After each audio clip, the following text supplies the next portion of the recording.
Il est midi 15 au collège de Kungu. Certains élèves ont fini les cours. Des adultes sont là pour veiller à leur sécurité. Il s'agit des agents de la Fédération des associations de sécurité dans la commune de Kungu.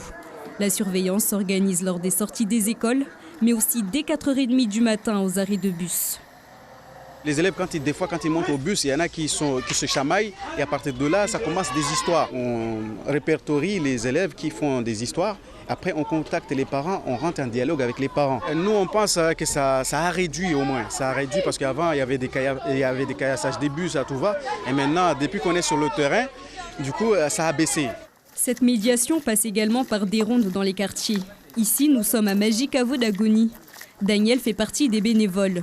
Agressé en septembre dernier, malgré tout, il garde espoir. On a commencé à descendre à ma Toktokun. Et puis s'il y a des difficultés là-bas, il faut que nous donne des signes. D'accord? À chaque fois qu'on a repéré des personnes, c'est-à-dire des délinquants ou des personnes qui font des bêtises, si on a contacté directement la police, c'est-à-dire les groupes d'intervention, on nous a déjà menacés plusieurs fois sur le terrain. Dans le quartier, les habitants rencontrés n'ont pas souhaité s'exprimer, mis à part cet ancien du village. Pour lui, ce travail de médiation est essentiel. Ces associations doivent continuer leur action pour qu'il n'y ait plus de violence.